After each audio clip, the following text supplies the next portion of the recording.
Let's discuss the aid effort that is now going to follow this disaster. Joining me from Beirut, Hombeline Duliére, who's an emergency programme manager for Syria at the Catholic Agency for Overseas Development, also known as CAFOD, active in that part of the world. And Hombeline, it's a difficult situation already in Syria, isn't it? What are your teams on the ground able to tell you about what is happening in these areas that have been worst affected today? Yeah, as you said, it's already a very dire. It was already a dire situation in Syria, and the needs were already extremely high. So now our partners are on the ground. They're trying to assess the situation, have a sense of the scale of the disaster. They've been supporting the ongoing humanitarian efforts, which was supporting rescue efforts, providing shelters to those who have lost their homes.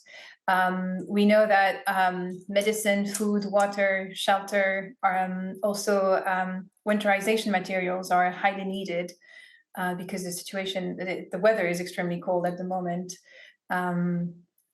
So that our partners are trying to respond to, are responding to this, and we're supporting this response at the moment.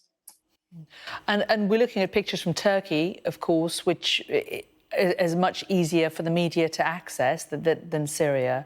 In terms of the kind of equipment that's in Syria, how challenging is it going to be to get the equipment that you need to the places that are worst hit? Well, our partners are already, responding on the ground, but it is going to be very challenging because the conflict has been lasting for 12 years now. So the infrastructure was already very weak. So that's also why so many buildings have collapsed. So partners are in a very difficult situation now to respond, and even the rescue teams don't have everything they need. So it's extremely difficult, but our partners are able to get all the emergency materials needed. They can provide blankets, winterization materials, and so on for the people in need. And how easy is it for you to get international help in? Because we've seen that a lot of different countries are coming forward and saying that they are willing to help, they would like to send equipment, but without getting involved in the politics of Syria. A lot of countries don't have diplomatic relations with Syria. And how then will that aid get in? Are there channels that you can get aid in? Yeah, organizations on the ground are mobilizing available resources to provide quick emergency assistance. We have launched an appeal to collect donations.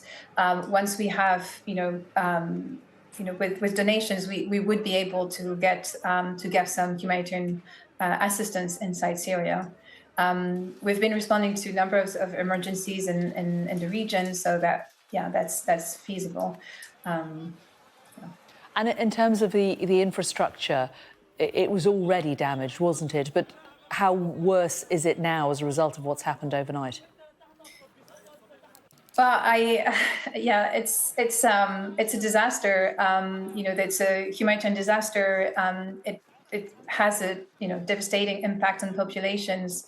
So infrastructures were already damaged, as I said before. So millions of people have been relying on humanitarian aid for years, since the conflict started 12 years ago. So this is just another layer of need for people. People have been, were already extremely vulnerable inside Syria, and this is only going to increase their needs as the situation is going to continue deteriorating.